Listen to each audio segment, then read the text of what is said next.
पुनः आपका बहुत बहुत स्वागत है। बच्चों, आज हम आपसे नीति शतकम ग्रंथ की विवेचना करेंगे, उसके विषय में आपसे बात करेंगे। नीति शतकम जैसा कि नाम से ही अभिप्राय है, नीति से भरा हुआ ग्रंथ जिसमें मानव जीवन से संबंधित सभी प्रकार की जो नीति से भरी हुई, न्याय से भरी हुई बातें होती हैं, उनका महत्वपूर्ण विवेचन किया गया है। सबसे पहले हम जानते हैं कि नीति शतकम के रचयिता कौन है। नीति शतकम भर्तृहरि द्वारा रचित है। कहा जाता है कि भर्तृहरि ये गंधर्वसेन के पुत्र थे।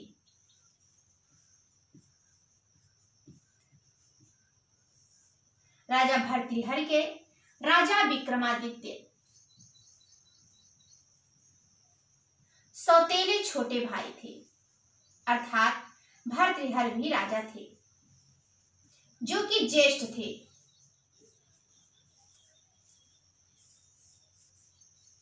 कहा जाता है कि भर्तृहरि ने राजा का पद अपने भाई भर्तृहरि को सौंप दिया था और स्वयं आमोद प्रमोद की जीवन को व्यतीत करते हैं। लेकिन इसके पहले हम जानते हैं कि हम जिस ग्रंथ की रचना की बात कर रहे हैं वो ग्रंथ क्या है। वो काव्य के अंतर्गत आता है। काव्य के मुख्य उस परिदृश्य में नहीं, काव्य प्रकाश के परिदृश्य में नहीं, हम अगले अपने दूसरे परिदृश्य में अगर देखते हैं तो काव्य के दो भेद होते हैं। काव्य के दो भेद होते हैं।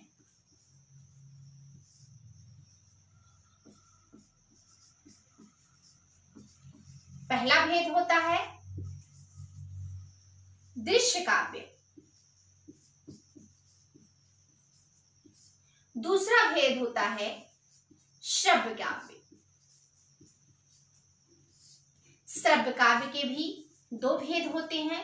एक होता है प्रबंध काव्य और दूसरा भेद होता है मुक्तक काव्य। आपका नीति शतक भी मुक्तक काव्य के ही अंतर्गत आता है। श्रव्य काव्य में जो मुक्तक प्रधान रचनाएं हैं, मुक्तक का अर्थ होता है ऐसे अर्थ, ऐसे श्लोक, ऐसे गद्यात्मक पद जो दूसरे अर्थ की अपेक्षा ना रखें। मुक्तक काव्य का उल्लेख हमें ऋग्वेद से ही प्राप्त होने लगता है। उसमें ऋग्वेद को पढ़ते समय, वैदिक सूत्रों को पढ़ते समय आपने देखा होगा कि उसमें देवी सूक्तों को, देवता सूक्तों को, मंत्रों को जो अभिहित किया गया है, वो सूत्रात्मक जो स्तुति वाक्य हैं, वही मुक्तक काव्य हैं। उनमें भी दैवी सूक्तों के द्वारा स्तुति की गई है, वाचन किया गया है उनका। रामायण से लेकर महाभारत तक में आपको मुक्तक उपदेशात्मक वाक्य प्रतीत होंगे, वो पढ़ने के लिए मिलेंगे, वो भी मुक्तक काव्य के अंतर्गत आते हैं। उसके बाद अमरूक, भर्तृहरि और अनेक ऐसे लोग थे जिन्होंने मुक्तक काव्यों की रचना किया। पुनः हम आगे देखते हैं कि मुक्तक काव्य की परंपरा में मुक्तक काव्य का जो सौंदर्य है, उसमें हम किस प्रकार से ऐसा ज्ञान प्राप्त होता है कि हम उसके माध्यम से जीवन के प्रति अपने विचारों को प्रकट कर सकते हैं, उसके माध्यम से जीवन के प्रति अपने दृष्टिकोण को बदल सकते हैं। आप देखेंगे कि मुक्तक काव्य की जो परंपरा है, जो वैदिक युग से ही प्रारंभ होती चली जा रही है, वो आज भी उतनी ही नीतिपूर्ण और विवेचन, उतना ही उपदेशात्मक है जो प्राचीन युग में था। आज नवीन युग में भी उसकी कल्पना हमें एक न्याय के मार्ग को प्रज्वलित करती है, प्रकाशित करती है, हमें जीवन के एक ध्येय को प्रस्तुत करने में हमारी सहायता करती है। नीतिपूर्ण बातों के लिए जो उपदेशात्मक वाक्य होते हैं, वो मुक्तक काव्य यानी स्वतंत्र काव्य के रूप में आते हैं, उन्हें स्वतंत्र काव्य माना जाता है। आप देखेंगे कि मुक्तक काव्य में भी 3 श्रेणियां होती हैं। मुक्तक काव्य की भी 3 श्रेणियां हो जाती हैं। एक होता है नीतिपूर्ण, दूसरा होता है श्रृंगारपूर्ण, तीसरा होता है वैराग्यपूर्ण अब आप इसके माध्यम से ही जान जाएंगे कि इन तीनों को लेकर के जब किसी काव्य की रचना होती है तो जीवन के प्रत्येक जो महत्वपूर्ण पक्ष हैं वो प्रदर्शित होने लगते हैं। जैसे कि नीतिपूर्ण में न्याय से भरे हुए बातों को बताया जाता है कि हमारे जीवन में हमें क्या करना उचित है और क्या करना अनुचित है, ये दोनों बातें हमें बताई जाती हैं। जीवन के महत्वपूर्ण नीतिपूर्ण पक्ष पर हमें बल दिया जाता है, हमें औचित्यपूर्ण उचित अनुचित मार्ग के बारे में बताया जाता है, जिससे हमारा सामाजिक, हमारा स्वयं का व्यक्तिगत जो जीवन होता है वो सुदृढ़ होता है। हम दूसरों को भी एक अच्छे मार्ग पर चलने की प्रेरणा दे सकते हैं। दूसरी तरफ हम आएंगे तो वो है श्रृंगारपूर्ण। श्रृंगार हमारे जीवन में पुरुषार्थ है जो कि 4 प्रकार के हैं। एक पुरुषार्थ क्या है आपका? धर्म। दूसरा क्या है? अर्थ। तीसरा है काम। और चौथा जो अंतिम पुरुषार्थ है वो मोक्ष की प्राप्ति है। लिए धर्म भी आवश्यक है, अर्थ भी आवश्यक है, काम भी आवश्यक है और पुरुषार्थ की भी आवश्यकता है। तो हम इस प्रकार देखते हैं कि नीति शतक में नीतिपूर्ण बातों का ध्यान दिया जाता है। श्रृंगारपूर्ण रचना में श्रृंगार यानी कि काम की प्रधानता दी जाती है। पुनः जब हम आते हैं तीसरे पर, वैराग्य शतक, वैराग्यपूर्ण, अर्थात वैराग्य से तात्पर्य मोक्ष की प्राप्ति।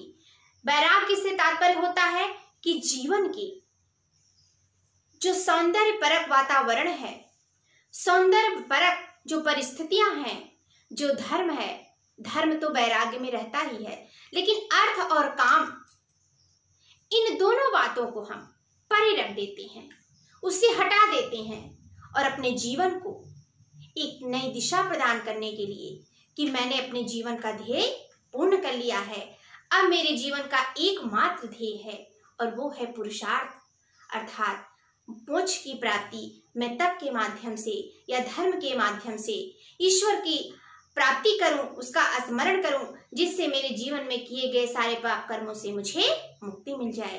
तो इस प्रकार हम देखते हैं कि मुक्तक काव्य आपका वो एक रचना है जिसके माध्यम से जो श्लोक होते हैं, जो शब्द होते हैं, जो पद्य या गद्य की छंदोमयी रचना होती है, वो एक दूसरे से स्वतंत्र होते हैं, एक दूसरे पर आश्रित नहीं होते हैं। आचार्य अभिनव गुप्त जो कि ध्वन्यालोक के रचयिता हैं, उन्होंने इसका परिभाषा भी दिया है। इसके परिभाषा को देखते हुए उन्होंने कहा है, मुक्तकम काव्य एव एकम चमत्कार क्षमः।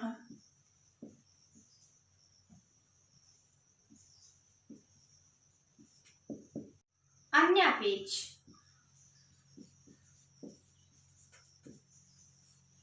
एक श्लोक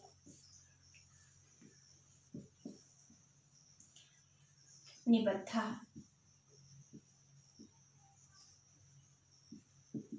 ये किसकी परिभाषा है? अभिनव गुप्त जी की, जिन्होंने अलंकार शास्त्र पर आधारित ध्वन्यालोक की रचना की है।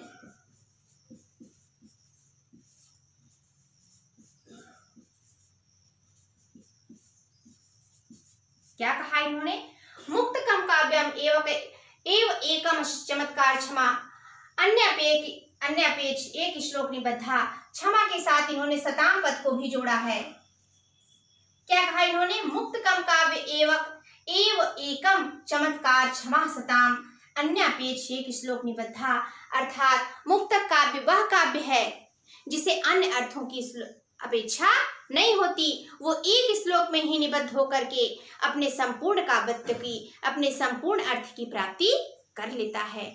कई लोग हैं जो कहते हैं कि प्रबंध काव्य मुक्तक काव्य की अपेक्षा अधिक रसपूर्ण है, अधिक उद्भव से प्रकाशित हुआ, उत्कृष्ट रूप से सर्वोत्कृष्ट रचना है। लेकिन यहाँ ये मिथ्या है, क्योंकि प्रबंध काव्य की अपनी अलग विशेषता होती है और मुक्तक काव्य की अपनी एक अलग विशेषता होती है। मुक्तक काव्य के जो रचनाकार हैं राजा भर्तृहरि जी, कहा जाता है कि ये विक्रम संवत के संस्थापक अर्थात विक्रमादित्य जी के सौतेले ज्येष्ठ भ्राता थे, लेकिन इन्हें आमोद प्रमोद का जो जीवन है वो अत्यधिक प्रिय था। वो उसी में लीन रहते थे और इसके साथ उन्होंने विक्रम को अपने छोटे भाई को राजगद्दी सौंप दी और अपनी रानी पिंगला के प्रति वो आसक्त रहने लगे। उसी के प्रेम में वे आसक्तिपूर्ण जीवन को व्यतीत करने लगे। विक्रमादित्य ने उन्हें समझाने की कोशिश भी की कि आपका ये स्त्री प्रेम इतना अधिक होना अच्छी बात नहीं है, कि लेकिन राजा ने भर्तृहरि ने उनकी बातों का ध्यान नहीं दिया। और कहा जाता है कि एक बार एक विद्वान जिसने अपने तप के द्वारा बहुत तपस्या के बाद एक अमर फल की प्राप्ति किया, और उस विद्वान ने, उस ब्राह्मण ने सोचा कि मुझे इसे अपने राजा को देना चाहिए। और वो अपने राजा भर्तृहरि के पास पहुंचा।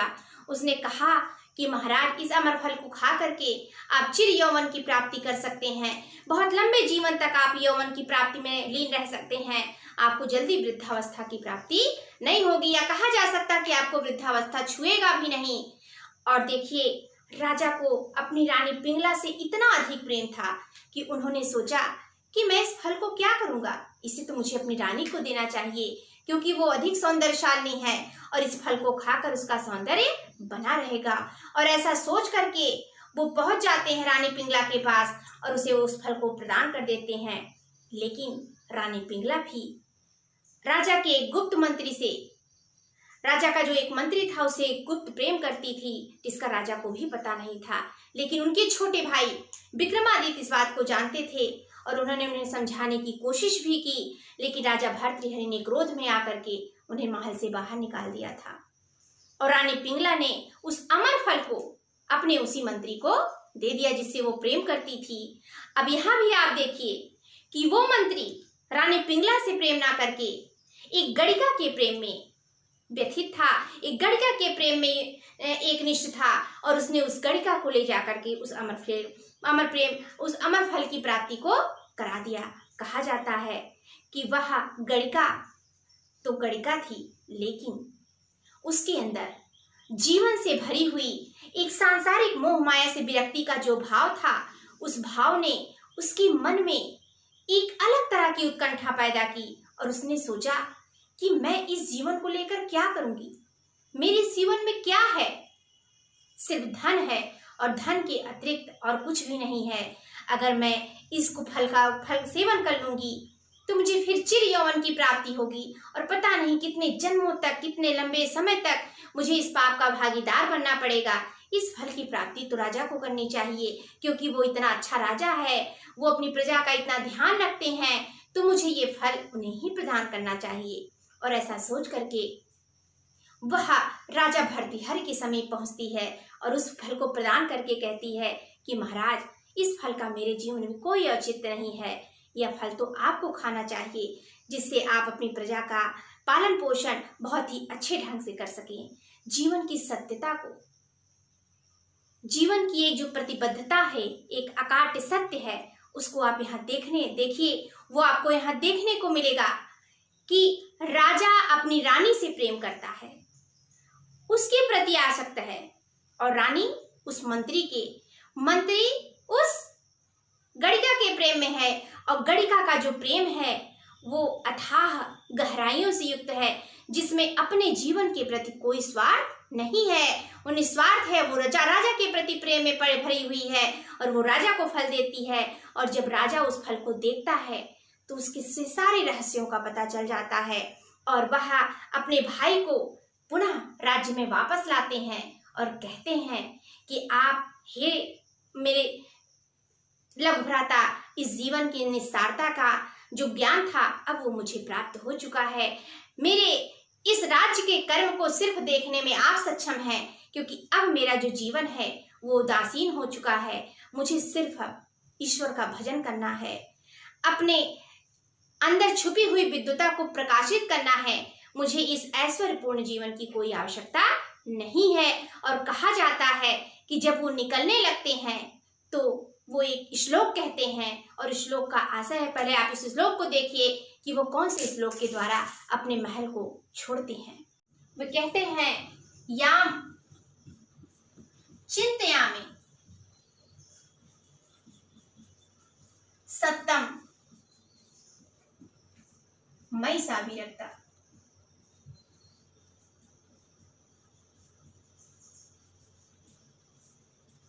और सा अप्य मन इच्छति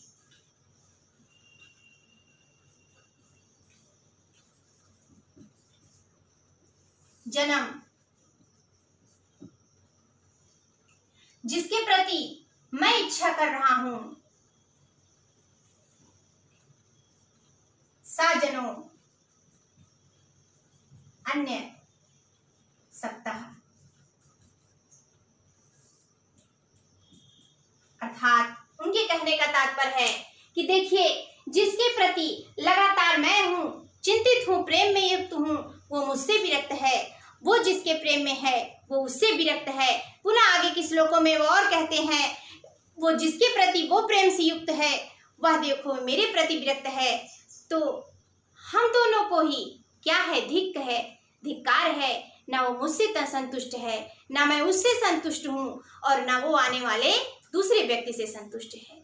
तो इस प्रकार हम देखते हैं कि राजा भर्तृहरि अपनी रानी पिंगला के प्रेम में अधिक विह्वल होकर उससे धोखा पाने के बाद अपने जीवन को एक नए अध्याय की तरफ ले चलते हैं, और नीतिपूर्वक या वैराग्य से पूर्ण या श्रृंगार से भरे हुए मुक्तक पद्यों की रचना करते हैं, मुक्तक काव्यों की रचना करते हैं। और वह मुक्तक काव्य आज के इस जीवन के लिए भी उतना ही महत्वपूर्ण है, उतना ही विवेकशील है, जिस प्रकार वो पहले या जिस समय उसकी रचना हुई थी उस समय रहा होगा।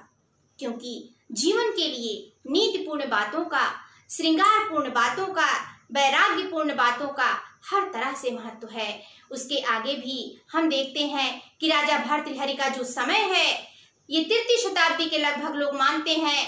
अगर देखा जाए उनका भर्तृहरि का विक्रमादित्य से भी संबंध जोड़ा जाए, क्योंकि हम ये कह सकते हैं कि हमारे पूर्व जो ग्रंथकार हैं वो कभी भी अपने बारे में नहीं लिखते थे, तो सिर्फ हम अनुमान लगा सकते हैं।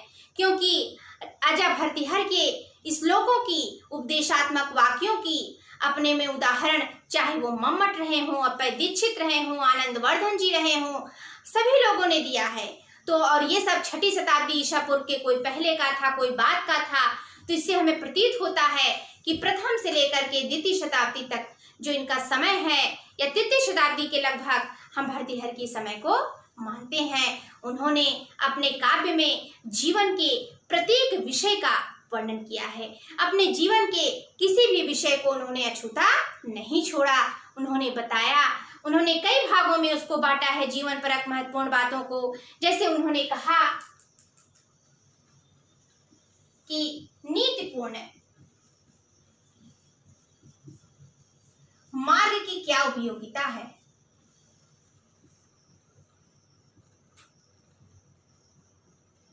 तो वहीं पर उन्होंने कहा कि भाग्य और पुरुषार्थ दोनों का सामंजस्य होता है, दोनों एक दूसरे के लिए सहायक होते हैं।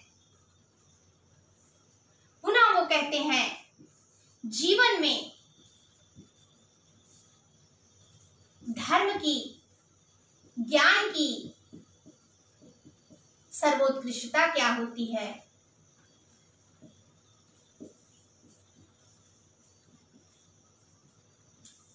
पुनः वो बताते हैं कि जीवन का जो ध्येय है, पुरुषार्थ,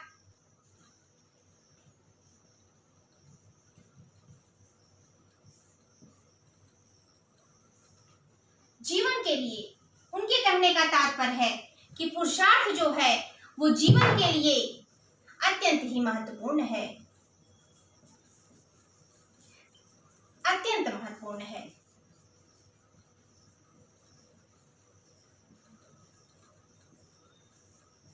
हम कह सकते हैं कि भर्तृहरि जी ने अपने काव्य में, अपने मुक्तक काव्य के माध्यम से जीवन की प्रत्येक दशा का वर्णन करते हुए मनुष्य को एक सही मार्ग दिशा देने की जो एक नीति अपनाई थी, वो हमारे जीवन के प्रत्येक उद्देश्यों को सफल बनाने में आज भी सहायता प्रदान कर रहा है और आगे भविष्य में भी उसकी निरंतरता हमेशा बनी रहेगी। अब हम देखते हैं कि नीति शतकम में राजा भर्तृहरि ने हमें क्या बताया है। उनकी जो रचनाएं हैं वो तीन मुख्य रूप से मानी जाती हैं। पहला है नीति शतक, दूसरा है श्रृंगार शतक और तीसरा है वैराग्य शतक। लेकिन सिर्फ यही तीन रचनाएं इनकी नहीं मानी जाती हैं। एक चौथे ग्रंथ की भी, व्याकरण शास्त्र की भी जो वाक्यपदीयम नामक ग्रंथ है, उसका भी रचयिता भर्तृहरि ही सिद्ध होते हैं। तो एक चौथी रचना भी इनकी मानी जाती है वाक्यपदीयम, जो कि व्याकरण शास्त्र से संबंध रखती है। व्याकरण शास्त्र की रचना है। शतक का तात्पर्य भी आप जानते हैं कि 100, लगभग 100 रचनाएं, 100 श्लोकों के द्वारा इन शतकों की रचना की गई है, जिसमें इन्होंने नीति की बातें को बताया है, इसमें काम की बातों को बताया है और इसमें वैराग्य की बातों को बताया है। हम अध्ययन करेंगे नीति शतक का कि उन्होंने नीति शतक को क्या बताया है, नीति शतक में उन्होंने किस प्रकार के नीति की बातें बताया है, मनुष्यों के जीवन से संबंधित किन किन बातों का उल्लेख किया है। और आप ये अच्छी तरह जानते हैं कि सिर्फ बीए के लिए ही नहीं, एमए के लिए ही नहीं, बल्कि टीजीटी, नेट आदि में भी इस काव्य, इस ग्रंथ का, इस मुक्तक काव्य का बहुत ही महत्वपूर्ण स्थान प्राप्त है, जो कि छंदों में रचित एक बहुत ही सुंदर, एक बहुत ही सरल भाषा में लिखी हुई, क्योंकि इसकी सारी जो शैली है उस सरल भाषा से ओतप्रोत है। किसी को भी समझने में एक बहुत ही अल्प बुद्धि का भी व्यक्ति होगा तो इस वो शतक को, नीति शतक या वैराग्य शतक या श्रृंगार शतक को पढ़ने के बाद यह नहीं कह सकता कि मुझे ये ग्रंथ समझ में नहीं आया। तो अब हम आगे नीति शतक के श्लोकों की तरफ आते हैं कि नीति शतक में कैसी रचनाएं की गई हैं। तो जैसा कि सबसे पहले कहा जाता है कि कहीं भी जब हम पढ़ते हैं, किसी ग्रंथ को पढ़ते हैं, तो उसमें हम नमस्कार करते हैं, अपने इष्ट देवता की उपासना करते हैं, क्योंकि हमारा भारतीय परिवेश जो है, हमारा भारतीय जीवन जो है, बिना इष्ट देव का स्मरण किए हुए अपने किसी कार्य को प्रारंभ नहीं करता, क्योंकि परमात्मा हमारे अंश अंश में व्याप्त है। हम भारतीय आज भी इसीलिए हर लोगों से, हर क्षेत्रों के लोगों से आज भी सबसे अधिक देखा जाए तो ऊंचाई पर प्राप्त करते हैं, क्योंकि हमारा नैतिक जो मार्ग है वो अत्यधिक उत्कृष्ट है। हम कभी किसी का ना तो बुरा चाहते हैं, ना किसी को अपने पीछे करना चाहते हैं। तो हम आते हैं यहाँ पर मंगलाचरणम की तरफ, और मंगलाचरणम में आप देखते हैं कि जिस प्रकार से हर ग्रंथ में 3 प्रकार के मंगलाचरणम होते हैं, नमस्कारात्मक, आशीर्वादात्मक और वस्तु निर्देशात्मक। तो नीति शतक में भी नमस्कारात्मक स्तुति की गई है, उसकी विवेचना की गई है। तेजोमय ब्रह्म स्वरूप की उपासना उन्होंने किया है। ब्रह्म के उपासक थे, अर्थात ये जीवन की अथाह गहराइयों को समझने वाले व्यक्ति थे। इन्होंने ब्रह्म में ही अपने ब्रह्म को अपने में लीन कर लिया था और कहा था कि ब्रह्म के अतिरिक्त इस संसार में अन्य कोई नहीं है। तो हम आगे नीति शतक के बारे में देखते हैं कि उसके मंगलाचरणम में क्या बताया गया है। मंगलाचरणम में वे कहते हैं, भर्तृहरि ब्रह्म को नमस्कार करते हैं, उसके बारे में बताते हैं कि वो तेजोमय ब्रह्म ही एकमात्र स्वरूप है, जो कि दिक् अर्थात दिशा, काल, समय, अनवच्छिन्न अर्थात किसी से भी ना कटने वाला, ना बटने वाला, अनंत चिन्ह मात्र मूर्तये, अनंत काल तक रहने वाला, और चिन्ह मात्र मूर्तये अर्थात सिर्फ व्याप्त करने वाला, सिर्फ अंदर ही अंदर आत्मसात करने वाला एक मूर्तिमान रूप में स्थापित रहता है। स्वानुभूते एक आत्मनाया अर्थात वह स्वानुभूते है, अपने आप को ही प्रतीत होने वाला है, अनाया किसी अन्य को न जानने वाला, अर्थात किसी अन्य की समझ से परे, शांत आए तेज से नमा, शांत उस तेजोमय पर ब्रह्म को जो तेज से युक्त है उसको नमन है, उसको नमस्कार है। क्या कहते हैं वो कि दिक कालाद्य अनवच्छिन्न अनंत चिन्ह मात्र मूर्ते, अर्थात जो ब्रह्म दिशा काल और सभी प्रकार की प्रलोभनों से, सभी प्रकार के विषय, काम, क्रोध, लोभ, मोह, मद सबसे परे है, अनंत चिन्ह मात्र मूर्ते, एकमात्र आत्मसात करने वाला, मूर्तिमान रूप से मन में स्थापित रहने वाला है, स्वानुभूते, अपने अंतर आत्मा में ही वो आत्मसात करने वाला है, एकम अनाया है, एकमात्र अपने आत्मा में जानने योग्य है, किसी और को समझ में ना आने वाली विधा है, ऐसे नमः तेजमय, अर्थात कहने का तात्पर्य है कि नमन करता हूँ तेज से है, ऐसे तेज को, शांताय जो कि शांत स्वरूप वाला है, ऐसे शांताय तेज से नमः, ऐसे शांत रूप पर ब्रह्म को मैं नमस्कार करता हूँ। हे पर ब्रह्म, जो आप एकमात्र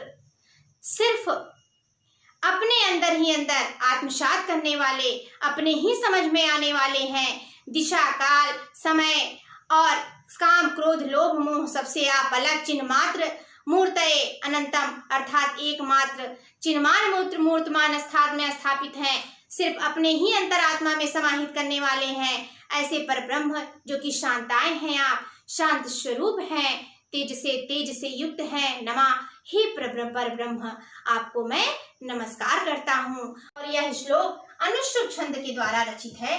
अनुष्टुप छंद में, जनुष्टुप छंद की इस ग्रंथ में प्रधानता है यत् सर्वत गुरु गेयम लघु पर गुरु पंचमम, जैसा कि अनुष्टुप छंद की प्रधानता है। तो इस प्रकार हम देखते हैं कि नीति शतक जो राजा भर्तृहरि के द्वारा रचित ग्रंथ है, जिसमें उन्होंने नीति शतक, वैराग शतक, श्रृंगार शतक, वाक्पदीयम इन 4 ग्रंथों की रचना की है, उसमें नीति शतक के बारे में हम आज अध्ययन कर रहे हैं। उसके मंगलाचरणम को हमने आज पढ़ा है और उसकी भूमिका के बारे में जाना है, भर्तृहरि के जीवन परिचय के बारे में समझा है, और मंगलाचरणम में किसको नमस्कार किया गया, अर्थात नमस्कारात्मक मंगलाचरणम के द्वारा किसको नमस्कार किया गया, अर्थात जो ब्रह्म की उपासना की गई है। इस मंगलाचरणम के अध्ययन के बाद हम इसके आगे अन्य विषयों की जो हम श्लोकों को आगे अध्ययन करेंगे, उसके बारे में हम अपने अगले वीडियो में देखते हैं। नमस्कार।